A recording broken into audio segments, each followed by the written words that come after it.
Who's it? Is it me? I believe so. Okay. Considering it's our calls, I guess. That'll make most of the talking flow better.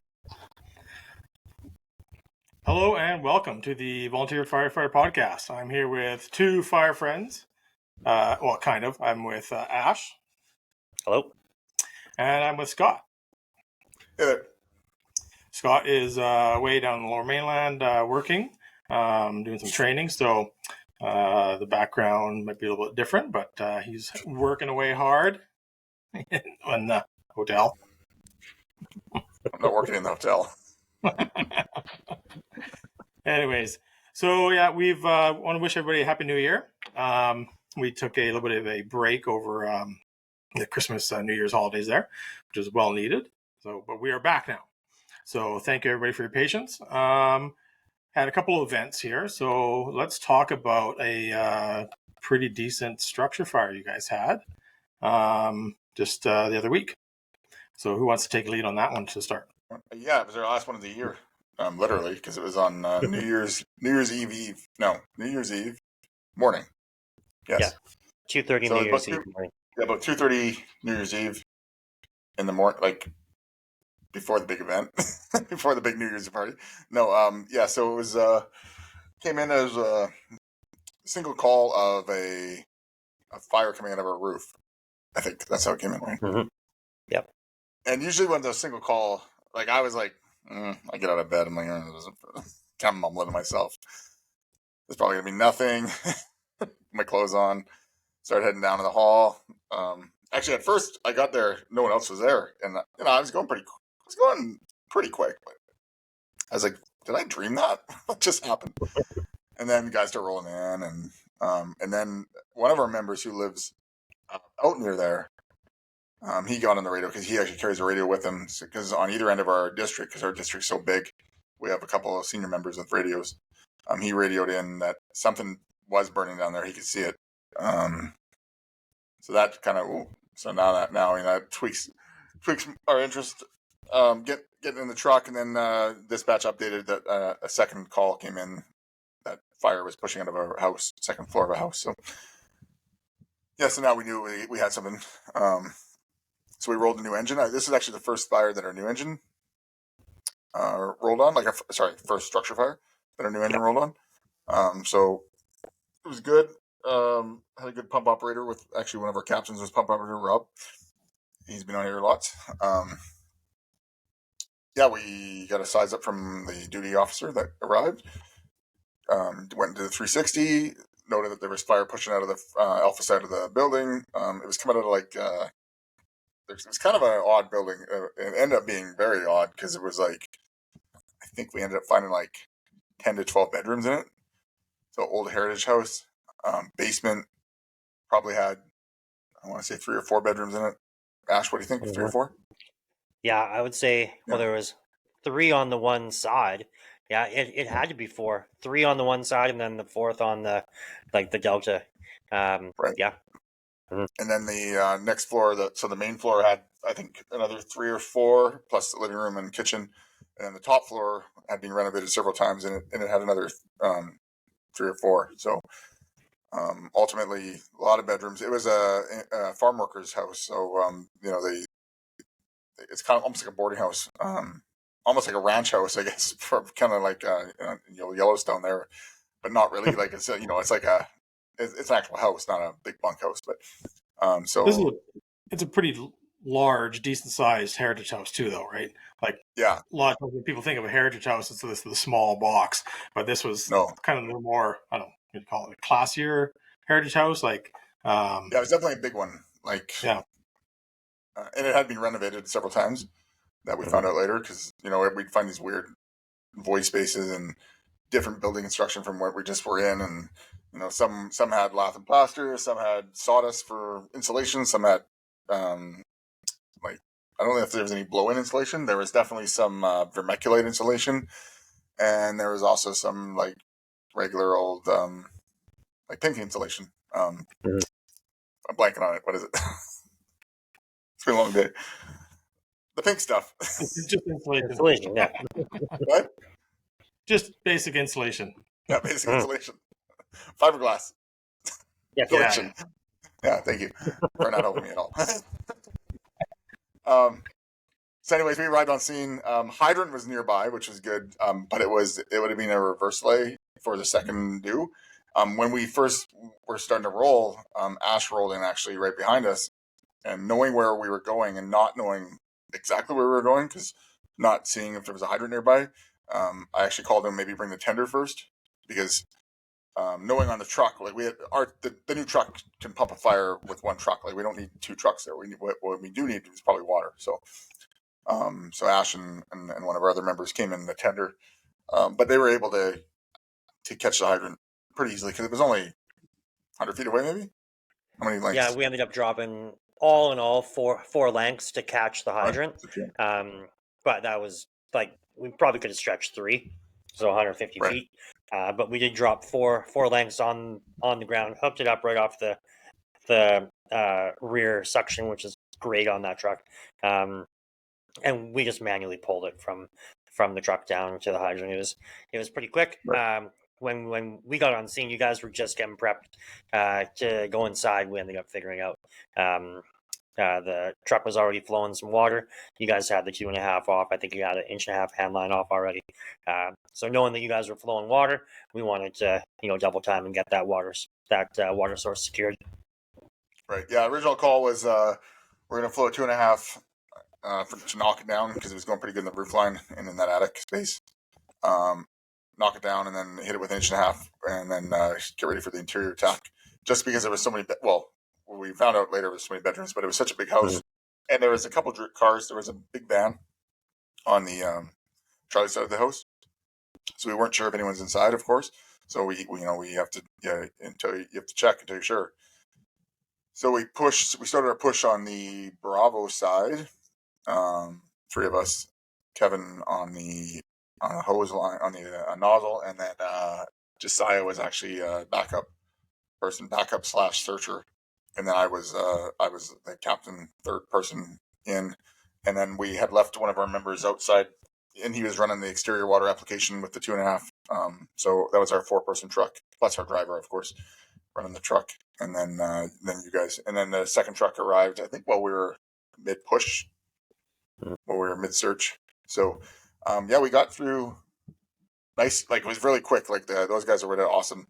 When we first opened the door, smoke level was pretty low, but as soon as we kind of opened it, it kind of vented out a bit.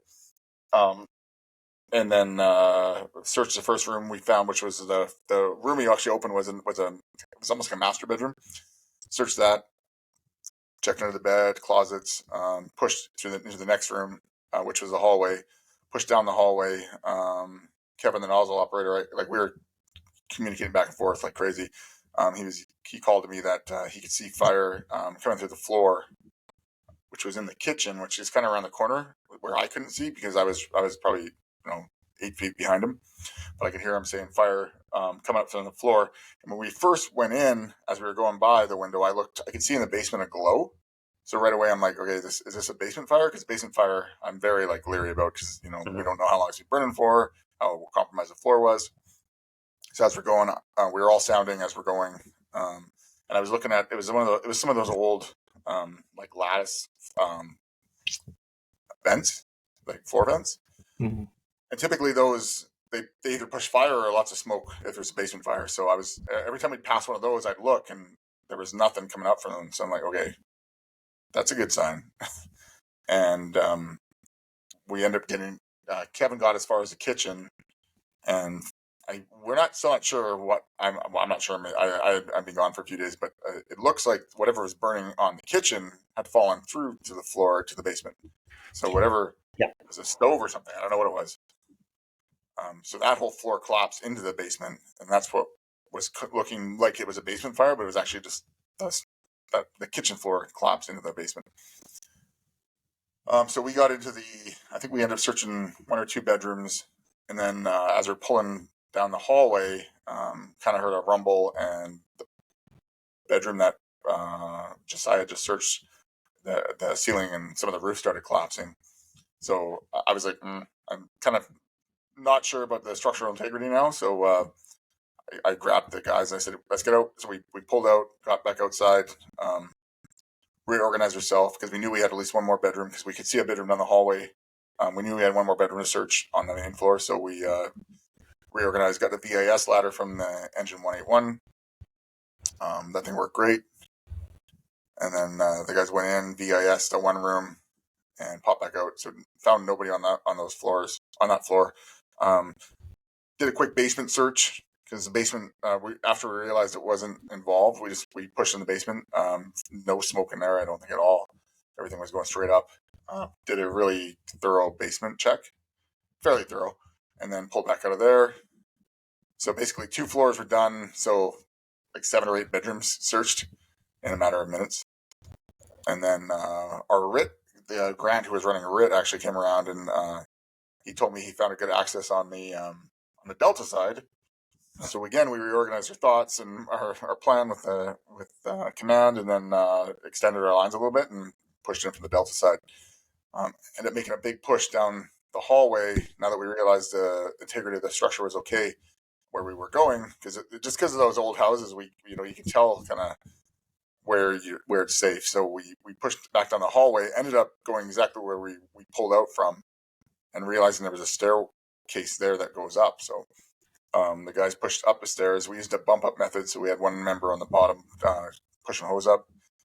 I went up the stairs with the TAC team, and it's funny because Grant was on the nozzle, so he's actually on the landing in the attic.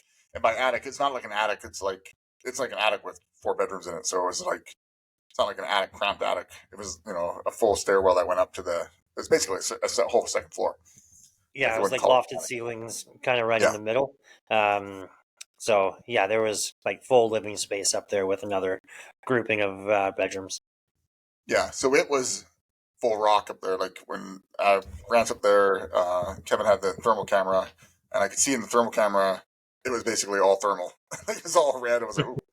So Grant said it's pretty hot, so I kind of poked my head up there with him. I'm like, yeah, like that. It was one of those fires where you notice where you had some openings in your mask, or not your mask, where your balaclava wasn't necessarily pulled as far as it should have been, or it shifted while I was moving, right? Because I could feel the back of my neck a little bit, and the kind of stupid thing on my part is I had transitioned, because when we went outside the second time, I pulled my structural firefighting gloves off. I put my Modus extrication gloves on because I was moving hose and grabbing tools and stuff, not thinking we were going to do another push. And then we did this other push, and I'm thinking, okay, so I get up there, and then I realize as I'm already like on the stairwell going in, I'm like, oh shit, wrong gloves for this. And yeah, I definitely felt the heat through them. Like I wouldn't say they were melting, but I felt like they definitely wasn't structural gloves. So I kind of pushed back down. And as soon as I got below the thermal layer, like I got back down the stairwell, it was cool again. So I quickly flopped my gloves, switched them out, and I went back up with the guys. But yeah, we hit that pretty hard. Knocked some ceiling down. All in all, I think it really only took us about half an hour, 45 minutes to actually get the knock on it. Like to call it was we were in mop up. Struck. Yeah, but then with any of these houses. But then it wasn't. Like, it was. I would say it was in mop up, but it was like with any of these houses, there's like little spot fires catch, and then things get in the attic. And like I was never at any time after we called mop up was concerned about it going full bore again, but it was definitely like, yeah, there was parts where it was like, okay, it's in this void space now. It's in this void space now. All kind of little shitty fires, and we kept finding new interesting places where it was hiding, and ended up being 10, 11 hours altogether by the time we had it fully knocked down, like fully mopped up. Mm-hmm. Yeah. Yeah, I mean, you guys did so much work in rapid succession. From the first time you made entrance on the Charlie, and then when we switched gears, and there was a lot of support coming in on the outside of the structure as well, which is really cool. And like, we didn't have our like normal full complement of firefighters either. Like that's one thing. Like if we got a structure fire, we can bank on getting 20 to 25 guys and gals there. We did the whole thing with 12 firefighters and two people in command. because it was New Year's weekend. Yeah, so there's people like up at the local ski hill. They're out of town visiting family. Blah blah blah. They sick, whatever. There's like I would say probably half a dozen or more people that like you can generally pretty much rely upon over the course of a weekend or whatever for those evening calls. Yeah, they just weren't here, so it was pretty skinny. We put in a secondary page for extra support. Didn't get anybody, and then put in also I think at the same time a call out for mutual aid for Todd's department, and those guys came up and they helped us out with RIT, which was really good. Freed up a couple of our guys, and then actually freed up Rob so he could come and pack up. Rob and I worked together on the inside for a bit. I think once you guys came out, Mauricio and myself went in and we took over upstairs. Just a bit more of that overhaul and mop up. And like Scott was saying, I don't know if it's like the insulation, like the sawdust or whatever. We would action a space, we would move on to the next, and then kind of have to go back because a small ember or whatever started to flare up again. So for probably 5 minutes, I just sat upstairs with Mauricio. I'm like, hey, let's just stop working and observe what's all happening. We still had our PPV going downstairs, so which is great. So it kept everything. I mean, by that time, that the majority of the thermal had been knocked down. Our visibility was amazing, and with that introduction of fresh air coming in, if there is an ember somewhere, it's going to flare up. So we just sat there and observed and kind of let a couple of little small spots build so we could go and actually attack it rather than trying to chase small little wisps of smoke here and there. Right. It made it really effective. Like, hey, let's not over exert ourselves trying to find are we chasing smoke? Are we like what are we doing? And that worked out really, really well. And then Mauricio, his bell started to go off. He was getting low on air. Somebody else was tagging him directly behind him. I think that's when maybe Rob came in. So he went out, Rob came in, Rob and I finished up upstairs, and then bumped ourselves out. And I think by that time, you and I ended up going back in the basement for secondary search because one of the people that lives kind of adjacent to the property was telling us that there are people that live there. We weren't sure. The first report was there was no one living there at the moment, which is semi-true. After speaking with the property rep the next day, Chief got the full report. So the full basement was lived in by farm workers. They live here 12 months out of the year. And the main floor and upstairs was a Airbnb actually. So all of the furnishings inside were air specific. So that was actually a pretty big bonus to us. I think other than some of the appliances, but all of the couches were old, the reupholster. We had a legacy home fire. It was a true legacy home fire, yeah. So and I now looking back on it. That could attest for why I was just going to say, I didn't know this until you just told me that. I was just going to say, I could see, that was one of the fires, structure fire I've ever pushed in on, where I could see most of the search. We were letting the fire be our light, but there was really not a lot of black smoke that was cut. Normally it's down low, we're crawling, we're trying to find this thing. And I could see Josiah searching the room without using thermal camera. I could see him the whole time because we were using some of the light from the fire that was burning up the closet. But it was also the fact that evidently it was all legacy shit burning. That's cool. Yeah. Yeah, and that definitely benefits, right? That legacy stuff takes forever to start fully igniting. If it was a traditional home, you're going to be in full rock on that first floor pretty quickly, right? Yeah, that absolutely would have been a much different story. And like Scott was mentioning, once we transitioned to entering from the Delta, which would have been the original Alpha side, when that home was built, the driveway would have come in straight off the highway rather than coming around the side. That was the old entrance to the structure. It was so many of those rooms were closed, which is a huge thing to making sure if you're leaving, let's shut those doors.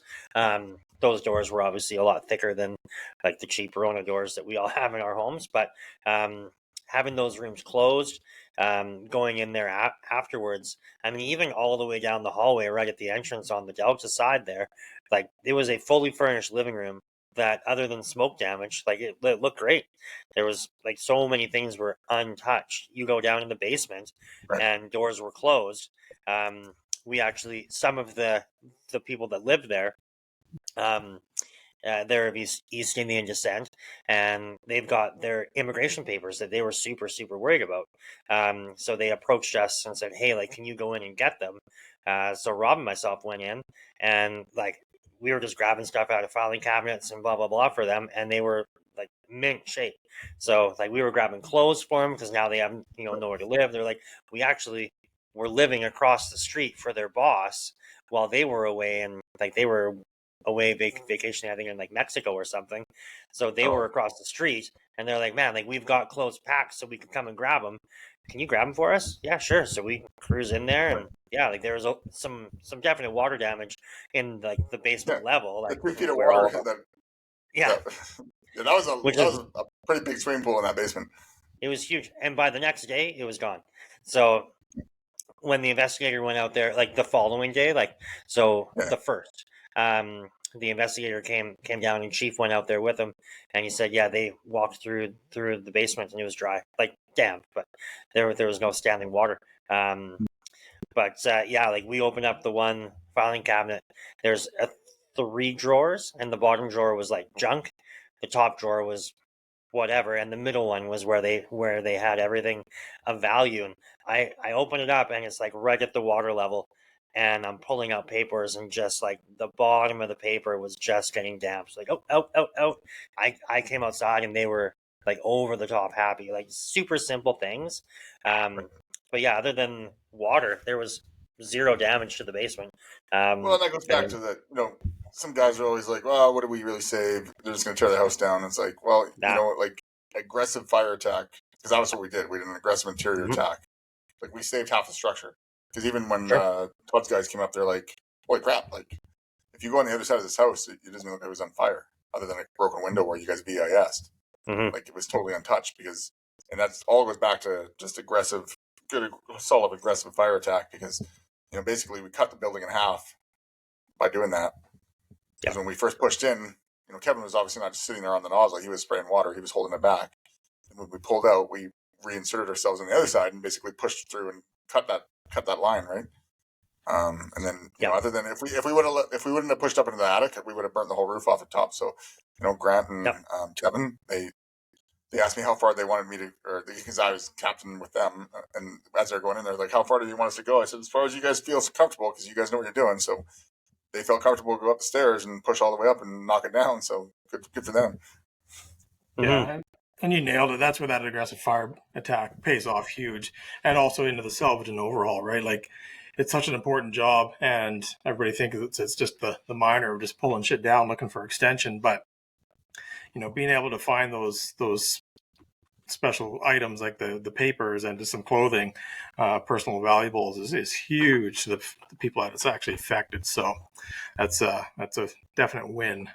Yeah, I think like the other major thing there about Todd's guys, chatting with Tyson, he says when they first pulled up on scene, they're like, well, this is a surrounding ground. It's because the picture of what they seen from the Alpha side didn't look like we should really be making the push in there. But once you do the 360, that tells the full story. So, like as I see as command, that is a solid reminder. You do your windshield survey, but don't make a call until you get the full picture. If we would have said, "Hey guys, we're going to go defensive on that structure," that would have been a huge disservice to like what we should be doing there. I mean, and there could have been a time in quote the old days that would have been the move. But that super aggressive attack, getting that water on it quickly before you guys made a push in, get that fire clock reset, allowing you guys time to make that push. Like Scott said, it cut that fire in half, kept it to the Alpha Bravo, and then up into the roof structure. Made it a huge amount of salvageable items coming out of that house. I mean, everything in that front living room on the Delta side. I mean, you can clean it. It's good. Like all of that old era specific shit. That's all cleanable. Yeah, absolutely. Which is crazy because even that was that was open. Like that was all open, Yeah. like concept stuff, right? It was like there was nothing Mhm. stopping it from going from that room to that hallway, other than probably legacy stuff and the fact that we aggressively pushed in, and and that's what, as the guys pushed in, they knocked it back going down the hallway, which pushed it into that kind of that other living room area that was fully involved. Because at one point, I think as I was putting my mask back on after talking to the command, the safety officer said, "Hey, I think it just flashed over inside that living room." Mhm. So I grabbed another hose, went in there, and yeah, it was rocking pretty good in that living room. So I knocked it down, and then got someone else to come and grab the hose for me. I think I actually used the our door control guy because he was close enough to because it's kind of weird because like he was controlling the door, watching the fan, but he was also able to like see the fire in that one living room. So he's kind of like. Right. He was kind of acting as kind of like a guard for us to make sure that wasn't going to go up behind us. So he was holding it back there with the nozzles. Yeah. Nice. Mm-hmm. Yeah, it's kind of when I was going through because obviously I got to detach a bit because the guys were doing the push and stuff. But it's like everything we were doing, and a couple of times I just reminded the guys like, "Hey, just like we trained to do this, just like we trained to do that." But it was like they were doing so good, like everything, all the training we do, I could just see bits of it being put in. Like it's never going to be the same. It's never going to be exactly. Every fire is different, right? Yeah. But the way they were doing it, I could see there was enough from all of our training we do interspersed in there. I was like, yeah, this is good because, like you said, back in the old days, it would have been probably would have got done. Maybe if we would have pushed in, it might have got done. But probably some searching would have got missed. I don't know. Yeah, I don't know. It's just kind of night and day now. It's good. Well, even just back to like the overhaul, like being aggressive at overhauls is huge, right? Because especially that style of home, all that vermiculite and that other crap, it's so hard to be chasing smoke, like you said, Ash. Or like, is that actually just smoke from something else that's traveling, or is it actually smoldering away somewhere? And that takes so much time to start plugging away at that stuff. So it's pretty challenging. But again, by being aggressive in that overhaul phase, it pays off. Like you said, like back in the day, probably would have been a bit more of a surround and drown and let it do its thing, and then you lose everything. So with our new strategies and tactics that we all train on, it shows you right there why we do it. Like, look what you saved, look what you're able to recover. Yeah. It sounds like a good event. I missed it. I was away out of the area up at the cabin. Came back and I saw my phone blowing up about the event that happened. So I was a little bummed, but yeah, it sounds like you guys did great. It was a good working fire. Well done. Yeah, one of our newer guys was on that fire. He's one of the younger fellows, so he was stuck exterior ops, but got to kind of witness everything. And he had a chat with you, Scott, about like how sweet structure fires are until they're not. Yeah, I said the first 10, 15 minutes are badass, and then it's a bunch of bullshit. It's like now it's just a whole lot of hard work, a lot of overhead work, and I don't think I went through 6 cylinders since I was first starting the fire service, but that's how many I went through on that fire because like Ash said, there was limited manpower because of the weekend. Being the long weekend was worse. So I think I did 6 cylinders. I did a bunch of mop up and stuff too, but yeah. Yeah, you guys were on the truck that stayed, so like we were probably on scene working like heavily for however many hours, and then we left a crew there, just on fire watch, which was Scott's team. Which we were heavily working the entire time. It was like we were chainsawing and sometimes we're like, oh yeah, I mean, maybe for about 15 minutes we stopped because we were like, okay, we knocked in a bunch of hot spots and then we just wanted to let them see what happened, if there was a steam or not. So we went and sat in the truck for a while and then came back out and we're like, yeah, there's some more. Yeah, it's like one of those things, like the last big thing we got, we were actually calling for more to do some swap outs because we thought we were going to be there for a few more hours. It was still smoking. And I finally, I'm like, it's coming from this one wall. And I knocked it down. And we had taken ourselves off the hydrant by then. So the hydrant was still open, but we had got rid of our supply line because we were just, spraying water here and there. And Rob had actually said, he goes, I'm running a little low on water. I'm going to go fill up. So I'm like, okay. As he's doing that, I'm kind of out exterior. I got a big pipe pull and I'm poking at this wall. And next thing I'm like, I kind of open this hole up in the wall and more smoke starts coming. I open up a little bit more. Next thing I see sparks. I'm like, So Rob is filling up. I'm like, next thing now the fire, now I see flame. I'm like, oh, okay, I just opened up the fire. Started the fire back up again. So then Rob came over with the truck and we knocked it down. But that was, it was almost full rock in that one wall again. I'm like, God damn it. So, but then probably, I want to say 15 minutes went by. It looked really bad for a while, and then 15 minutes went by. And after that, that was the last little whiff of smoke and it was done. So it's kind of crazy. What was that? That's the problem with that plaster. It takes so long to break through it too, and start investigating to see where it's traveled to. Well, God, this is that sawdust stuff too burning, right? So it gets one little ember in there, and it's dry from being in there for 100 years, and it just starts going. And then you get some air, and it starts really going. So yeah, pretty exhausting work. I know definitely if you raise your hand for that overnight watch crew, usually you're working pretty hard for a while. Well, I knew I was going away for a month, so I'm like, I can put my time in because I won't be here. So that's right. Yeah. And I was like, damn it. I was regretting every minute of it after a while. Because even when you're not in there working, you're got your pack on for RIT. So you're still lugging this pack around. And it's like, yeah, my arms, my shoulders are like killing me for the last few days afterwards. Yeah, absolutely. Good. All right. Any more on that one, you guys? No. All right. So let's pivot over to, you guys had a good rollover the other day with not our classic family vehicle rollover. This was a cement truck. Yeah, it was pretty interesting. So first call of the year. That's right. Last call of the year was crazy. First call of the year was crazy. Mm-hmm. So it was New Year's Eve on that day, and then New Year's Day or whatever for the rollover. So call comes in, rollover with entrapment, and it gives us the address, which is quite a residential area. And then it updates, it's a semi-truck, updates, it's a cement truck.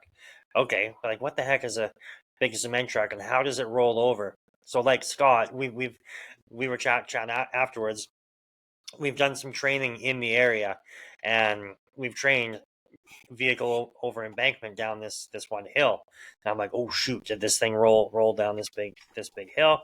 I start looking at the mapping. I'm like, oh no, it's pretty close to one of the main intersections over there. So I'm trying to wrap my head around this as I'm getting to the hall, getting in the rescue truck, and Adam was going direct to BIC. He gets on scene and he relays back, yeah, it's a cement truck on its side, person pinned inside, so confirmed extrication required. Ended up just taking a corner too hot. Did a bit of a soft roll, but I mean, with all that weight, it's not that soft of a rollover. So he gave us the update of what we had. So it was a loaded cement truck going to make a dump. Ended up at 2 blocks shy of its ending destination. So Adam got the scene safe for us, got everybody back. We got ourselves there in the rescue truck, and as soon as I got off the truck, I'm looking, and there's a lot of liquid pouring out, and some of it was mixing with oil. So I wasn't quite sure, is this water? Is this gas that's mixing with oil? So immediately fire suppression was on my mind. So we got a hose line stretched out. Did a closer investigation. It was oil mixing with water. So being a dump truck, they've got that little pony tank at the front of it, filled up with water for rinsing out and shit. But it's still going to be containment. This is a little bit more than just a couple piss cans for fire suppression. So I got the one guy to continue getting that hose line flaked out. sent Josiah in on patient contact right away. He does really, really good with stuff like that. He's definitely kind of found a bit of his niche. So he got himself in there right away. Adam and I had a face-to-face. Adam had a plan on kind of like starting easy, like, hey, like, let's try just busting out the back window and seeing if we can lower down the seat. Because when we got up close to him, on the rollover, the seat kind of bent itself forward a bit, and then his legs were pinned under the steering wheel. So that was really the only injury. So like the truck fell over on its side, and it was like a little more than sideways. It was kind of like cab down, just so he was kind of upside down, hanging by his legs, up against the door and the roof. And yeah, the steering wheel was just like digging into his legs, so he couldn't get himself out. He had feeling everywhere. He had movement everywhere. There was no like cut scrapes. He had like there was no other pain. He's like just like hurts like a bastard because the wheel's digging into my legs, and I can't get myself out. Like it doesn't matter how hard I try to wiggle, I can't get out. So we said, Just okay, just stuck. yeah, stuck. Sorry, yeah. It's like fuck. I'm like, what? No. It was the thing. Was it full of cement? It was full of cement. Oh Yeah. So, Adam's like, okay, let's just see if we can't reach in there. It wasn't going anywhere. Like that's the beauty of the way it rolled over. The drum wedged itself against the sidewalk edging. Like it wasn't moving anywhere from where it sat. You have 8 tons of cement there. It's Yeah, best so ever. yeah, so like the back half of the vehicle was definitely stuck. Yeah. So as the easy stuff starts to happen, all right, let's take out that back window. Let's get some soft pro over top of the patient. We'll bust out the glass and just see if we can reach through and lower the seat. Because if we could do something that simple, let's not make a mountain out of a molehill here. So as they're doing that, I'm like, hey guys, we're starting easy. By that time, the second truck got there. I'm like, hey, let's shut down the road. I want this thing as bomb-proof as possible. Let's get step chocks everywhere around the backside. Let's get our V struts on the front half of the chassis. So directly in front of the drum, we had one of the struts set up, and then again on the front side of the cab, up at the firewall side, we got another strut set up. Just knowing the drum side is not about to move, but if we're going to do anything to the cab, I wanted it as secure as possible, front and back of the cab.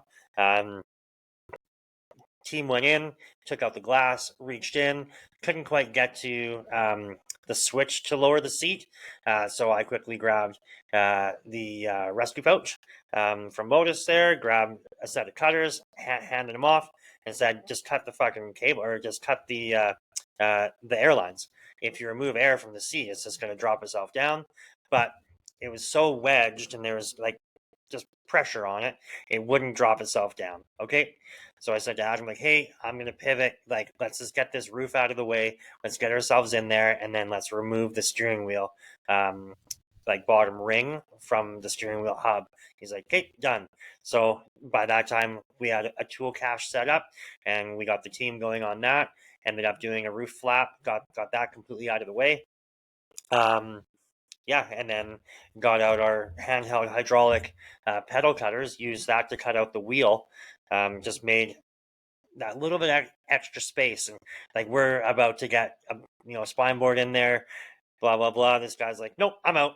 Pulls his legs out quickly, hops out, and he walks himself out. We're like, hey, wait. And he was already, stood up and walked himself out of there. So he had 0 injuries. I was worried about the whole crush injury, being pinned in there for as long as he was, and at the very tail end, he said he was starting to lose a little bit of feeling in his feet. So like in the back of my mind, I was already like, how heavy is this? Like, how much pain is he in? Should we be worrying about trying to should we be applying a tourniquet to his legs? Because if it's cutting off circulation, we don't want to be allowing all of that, shitty blood to be flowing back up. But he didn't give us the opportunity to do it. The moment the wheel was out of there, he pops himself straight up, and now he's standing up in the cab. I'm like, well, we're where we are now. We might as well walk out. Well, So I we guess just if he was just starting to lose circulation, I guess he'd be okay. yeah. Yeah, because Yeah, no, good thought process though, right? Because that's what we Mhm. always talk about. Yeah, Yeah. we always talk about that. That possibility of low compartment syndrome of being a crush and then applying the tourniquets before it's Mhm. released. However, like you said, if he was moving that freely, probably not that big of a deal, and the time frame Yeah. was definitely in your favor too. But yeah, it's Yeah. awesome to be thinking that way. Mhm. I find that the Hamacho pedal cutter, when it comes to the steering wheel, it works so Yeah. good, and that's about it. I don't. yeah, Yeah. I've never seen you using a pedal No, No. it's other than training. no other than only in training. And the pedal stuff, usually you can bend it out of the way or use sawzall and stuff. Just because I find it's a little bit bulky and it's kind of hard to fit it in if you have a true, kind of compartmentized area around that feet. It's pretty challenging, but Mhm. nice. So that's 2 for 2 we were able to pop out really easy, like that embankment one that was the lady was stuck. She Yeah. popped out really well. The one you guys Mhm. missed. Yeah. Yeah. Yeah. It's we actually came back, and it was the first practice of the year. Knowing that people are still on holiday, we had a pretty light hands-on version of practice. So we took the time to go over and do a nice round table on both of those calls, because like both of them were pretty technical. Like all of the tactics were like bread and butter stuff.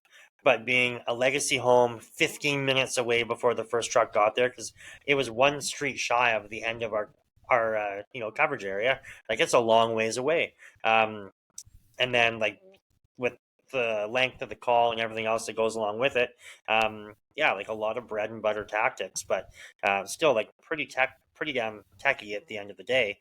And then if that was a pickup truck that rolled over, that's your bread and butter. Like, hey, we're gonna do a quick roof flap. Let's get the guy out of there. Let's remove the vehicle from the patient rather than the patient from the vehicle. And that was the mindset going into it. And I kind of tipped my hat to Matt and his river rescue mentality, saying like, hey, like let's start with the easiest and then build our plan and go bigger and bigger. And when you get on scene, it's something like grand, like a semi truck, cement truck. Like it takes a second for your mind to shift and be like, this is bigger than we're used to, but the tactics will all be the same. So just slow it Yeah. down. And I think that was the biggest thing. Like Adam and I kind of pulled ourselves aside, and I don't want to say people were like panicking, but there was probably 30 people came around the scene, and they were crowding us because there was it's right next door to like a seniors living complex where there's however many houses in there. There's a shit ton, like 40 some odd houses. And there was a fence line next to to the sidewalk, and it's shared space behind there. So everybody that heard anything is walking out, and they're all trying to crowd around the scene, and we're trying to keep them back. It was just a busy scene, and the guy's in there. He's not happy. Like he's wants to be out, and he's letting us know that he wants to be out. He was really, really good to us, the patient, but he still wanted to get his ass out of there as fast as possible. So like people were elevated, I would say. Like all of our crew was very elevated and wanted to make it happen. So Adam and I pulled ourselves aside, and we just had a 15-second. We're like, hey man, idea one isn't working, let's slow it down and let's just make it happen. The safest thing that we can do is make that space big so we can go in there and access the patient. Whether we're going to go in there, once that roof is all is off and flapped, if we're going to be cutting the seat, if we're going to be cutting the wheel, let's just make that workspace and slow this down and just like step by step. First thing, let's make space. Second thing, let's go to the steering wheel. If that doesn't work, let's go to the seat. And luckily enough, the steering wheel was enough to gain us access, and we had him popped out in minutes. I would say like the actual rescue, like once we got to the cab, probably only took us 10 minutes maybe give or take 15 on the high side. We were on scene for an hour from start to finish, but I don't want to say we wasted time, but we probably, from getting on scene to shifting gears, probably took us the better part of like 8 to 10 minutes. And then once we shifted gears and went with like the full roof flap, wasn't an additional 10, but it was really fast. And like the guy was pumped. He's like, you guys had somebody with me right away, was chatting me through everything, every cut, pop, glass smash. We were like talking him through it, so he knew what to expect. Always checking on his pain level, his feeling. Kept it, hey, can you still move your feet? Show us. Yes. What what are you feeling? Has anything changed? And at the very tail end of the call, he started to say, like, I'm starting to not be able to feel my feet in my boots. So that was like the very end of it, and like we were already about ready to cut the second side of the wheel. So it didn't really impact the stress level because we were already ready to pull them out. So yeah, big kudos to the crew on both of those calls. People acted and worked crazy professionally. Like Scott was saying, it's nice to be able to kind of stand back and like watch what our training is doing once we go like real life. I was super hands off on that rollover. Adam kind of gave me the reins for the actual rescue side of it, and just kind of being that guy that was, just I'd say watching over everybody, giving little tidbits of guidance. But once I gave everybody direction, they were fucking flawless. Yeah, that's perfect, and that's like you said, it just shows back to that detached style, right? And everything that you train just falls into place. And that was the first thing I was thinking of too when I saw the picture of that cement truck was oh man, right away, this isn't our normal. It's a massive rollover, massive vehicle, a lot of weight, a lot of issues. So what are we going to do to stabilize? But once you start slowing down and stepping back, it was pretty bulletproof as it was. So your stabilization at the cab side, and then like you said, you just walk through it and work your way through it. And I got to give Josiah props for like I've been on a few calls now as a medic when he's been there, and having him there just communicating it to the patients has been fantastic. He does such a good job at relaying the information to the patients of, hey, this is what we're going to be doing. Any changes, just reevaluating, reassessing that patient and relaying that information back out to the outside crew. He's done a really good job. And that just pays off having that patient reiterate how well everything was communicated. So yeah, that's really well done. Awesome. Well, if there's not anything more, why don't we get into some shout outs? Ash, why don't we start with Modus? Yeah, Modus, I was just chatting about their AutoX pouch. We were using that on the rollover there. Scott was doing some structure firefighting in the X gloves. I wore mine. I mean, basically, once I went interior, after the first push, I was wearing mine for mop up. They are awesome gloves for mop up, but their main focus obviously is going to be AutoX. And then we've got their we got their snagger tool. We've got other textile pouches that we're using for our hydrant kit. Todd, you guys just got a bunch of them coming. We sent one of ours down just so Todd's crew can have a peek at them, and it's going to work out great for what you guys want to use them for. So yeah, tons of kit. Force entry, soft entry, the snagger, textiles.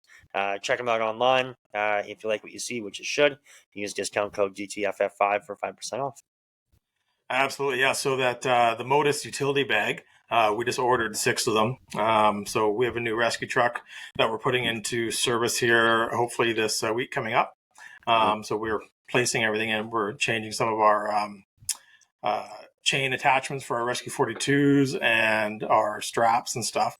So yeah, we're making those kits. It's a 15-inch by 10.5 by 8-inch utility bag. Super strong bag. It's fantastic. It's got tool drops inside if you need it as well. So it fits all of our stuff ideally. So we're going to have kind of a bag per strut. for a team, for a strut team, and then all the extra tips for the 42s is fitting in one bag as well. So really pumped to get that in the mail here and put that into the truck into service right away as soon as they arrive. And then also Paul from Modus, he's sending the new X pouch with that as well. So we'll get that into motion and get that utilized as well. So looking forward to that. Sweet. Stop the bleed, Scott. Yeah, Stop the Bleed. One of the things I'm doing while I'm down here, I taught Stop the Bleed on Friday. So I went over the whole course. I haven't taught a whole course in a while. It was good to remind myself of things. But basically, it comes down to 3 methods of bleeding control: direct pressure, wound packing, and tourniquet application. If you're going to use a tourniquet, use a good one. So we're using the CATs here, obviously soft T, wide, and then a number of other ones. But if you want to get trained on it, go to stopthebleed.org and check it out. Get an instructor and be able to teach it to people. Excellent. And also check out our YouTube for some of the Stop the Bleed products and courses or the adjuncts in the course that we've shown as well. Wolf Tree Coffee. Ash. Yeah, Wolf Tree. I was actually at their roastery today. Ran into the Wolf Tree team. Ended up having a quick beverage over at their place today. Just kind of winding up the tail end of the whole holiday season. Those lucky buggers are on their way to Mexico next week. So if you want your coffee order, get them in now. They're doing a big push on roasting. They just had a group come through for a private tasting, and the initial attack blend was what actually got them pumped on coming there. I guess this team that was coming through they're big on charity, and heard that they're doing the $2 of every pound sold goes to the Honor House Society for Honor House and Honor Ranch. So that kind of hit the mark for them. Came and tested it and loved the initial attack blend, as well as a bunch of their other. They have tons of blends that they have on the go. The WTF blend is really good. What is it? Whiskey then fire or something? I forget what it is. It's a combo between them and the Firehall Brewery. Really cool. They have a couple collabs, which is really sweet. But check them out. Wolf Tree Coffee. Like I just mentioned, $2 from every sale of our blend that we did a collab with them goes to the Honor House Society. So check them out and get your order in, because they're going to be gone for a couple weeks here coming up. Excellent. Scott, Tanner Olson. Yeah, I'm just trying to see if his tours, any of his stuff's up, and it's not. Tanner Olson, country music out of Nashville, I guess now. Not originally the West Coast of Canada. They basically moved to Nashville a little while ago, and that's where they are. Sounds like they're putting out some new music soon. But, lots of live shows down there too. What was that? Lots of live shows there. Yeah, they actually just had one here around New Year's up here. Okay. I missed it though, but yeah. So I think they're back down in Nashville. So check them out on Spotify or anywhere else you get your music. Excellent. Then of course you have us, so you can find us on the Facebook, TikTok, YouTube, and Instagram. And of course we have our shirt sales as well, our DTFF Moose shirts. You can go on our Facebook and there's a link to that as well. It's the DTFF store.com. So please check that out. And if you want a shirt, send us a message and click that link and we'll get one out to you. Yeah, let's try and sell some more of those shirts. We still have a few left, so we'd love to get them out. We love seeing some of the photos from our listeners, sending them in with them out in the wild, which is great to see. And yeah, that is about it from us. Ash, any more? What's that? What are you doing over there? Me? Yeah. Oh, I'm moving because I'm sitting on this bed and the laptop's literally on my lap. All I can see is. Anyway, all right. Any more? I'm all good. Thank you. And Scott. Good night. All right. Thank you, everybody, for listening. As always, stay safe. Stay DTFF. Good night.